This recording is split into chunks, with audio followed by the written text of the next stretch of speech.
Ni huzuni ambapo siku chache baada ya mwanaharakati Mdude Nyagali kuvamiwa nyumbani kwake kisha kutoweshwa mpaka sasa kutojulikana aliko, na Boniface Anyisire Mwabukusi ambaye ni rafiki yake lakini pia ni wakili wa kujitegemea huyu na ni rais wa chama cha mawakili Tanganyika, anadai kwamba ametishiwa na mtu asiyejulikana, lakini ameweka namba yake ya simu katika ukurasa wake wa Facebook akiainisha ambayo ni 0792 70 58 31. Anaeleza kwamba huyu mtu mwenye namba hiyo anamtishia na anasema kwamba anajaribu kunitisha. Nimemtaarifu kuwa hahitaji kunivizia kama alivyosema. Ninarudi Mbeya kushughulikia suala la Mdude Nyagali na nimeamua hiki ndio kiama cha ujinga huu na nina hamu ya kuonana naye. Huu ndio ujumbe wake. Ameweka ujumbe ambao ametumiwa na mtu huyo mwenye hiyo namba 0792 70 58 31. Ujumbe unasomeka kama ifuatavyo. Anasema, unapenda sifa sana, jiandae kuacha mjane na yatima. Wewe njoo Mbeya kama ulivyosema. Tunakuwinda, ulipo tupo. Njoo uone kama mdomo wako utakusaidia zaidi ya kukuangamiza. Huko akieleza pia neno lingine ambalo siwezi kulisoma hapa. Anasema, kama wakili umekushinda, iambie familia yako na kuiaga kuwa huko vitani. Mambo vipi, naona unabwabwaje sana. Unataka sifa Au wewe mwambie Pengo ajiandae vizuri. Hii dunia ni ndogo, Mbeya iko kiganjani, na wewe acha kamdomo. Kisha Mwabukusi anasema kwamba sintababaishwa, sintatetereshwa na sina kipaji cha uoga. Baada ya kuandika ujumbe huo katika ukurasa wake huu wa Facebook, na baadhi ya wasomaji wake wametoa maoni mbalimbali akiwemo Ibrahim Godoni Mwanibura. Asema yani usajiri ni wa mwanamke ila mtuma ujumbe ni mwanaume na anajulikana. Sasa kazi kwenu mlioko Mbeya. Deo Mbuba anasema kumbe wapo wabaya halafu CCM inasema hakuna watekaji. CCM ndio chanzo kikubwa cha matatizo Tanzania. Anthony John anasema hii nchi imebeba wajinga wengi sana. I say, hivi wanaokunywa damu za watu wanapata faida gani? Rehema Shauri anasema hakutakuwa na mjane wala yatima katika nyumba yako. Mungu akulinde hai dhidi ya wabaya wote.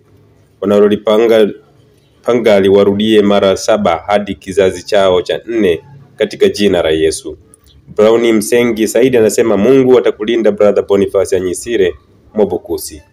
Monica Shirima anasema kwa hatua za mwanzo tu, Vodacom mkiamua kupata simu ya mtu iliyopotea au kuibwa, mna track na kupata kwa kushirikiana na polisi.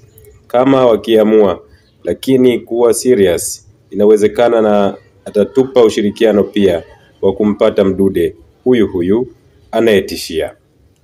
Nathaniel Mwakasala anasema tunayaficha maisha yako kwa Mungu. Damu ya watu inayolia kutoka ardhini ikidai kisasi, Mungu awalipie kisasi chenu. King JR Emmanuel Mwakalinga anasema masikini, matumaini ya watu wengi yapo kwenye TLS kwa sasa kwa ajili ya kutusaidia kutafsiri sheria vyema, lakini tayari unapotafsiri sheria tayari imeshakuwa ni kosa kwa wanadamu na wanaanza kuundia mashambulio. Natamani nifanyeje, sijui kufanya hili taifa lijue. Mwanadamu ni kiumbe ambaye hakumuumba yeye. Kwa nini mtu amwangamize jamani? Haya maisha yamefikia ubaya kiasi hiki. Jackson Justinian Magezi anasema pole sana. Wahuni wa upande wa pili hawa. Morgan Mbuya anasema anasema aliyeshikilia roho ya mtu ni Mungu. Kiburi utanguliza maangamizi.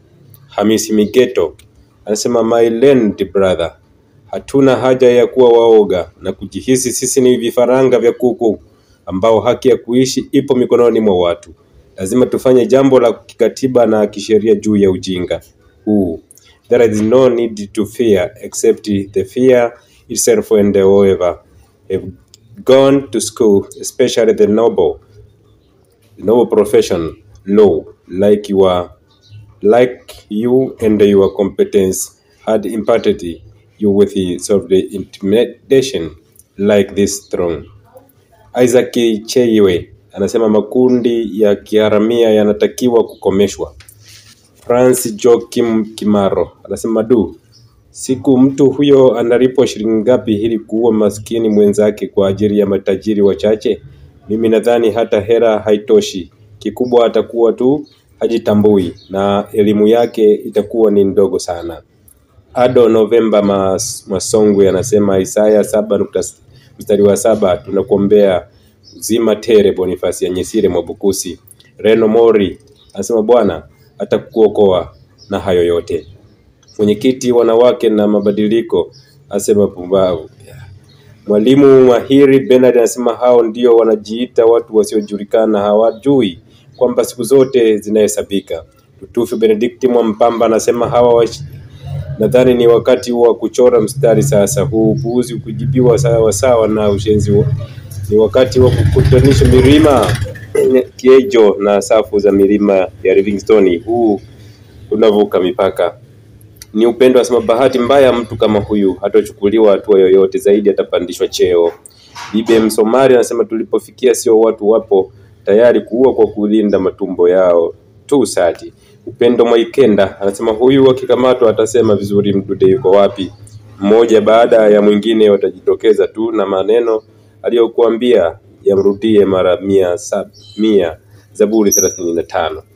Suzie Junior anasema Mungu atuvushe. Joel Motishi anasema kajificha kwenye namba ambayo haijasajiliwa.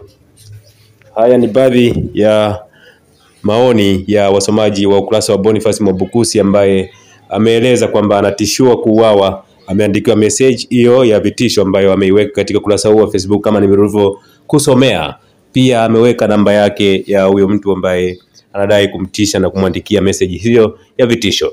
Ikumbuke kwamba Boniface Mwabukusi yupo mkoani Arusha na hivi karibuni ametangaza kwamba atakaporudi Mbeya, waliomteka ambao wamemteka bwana Mdude Nyagali basi wajiandae kumzaa. Hivyo nadhani maneno hayo yamewaletea shida baadhi ya watu ambao wameamua kumtumia sasa message hiyo ya vitisho kwa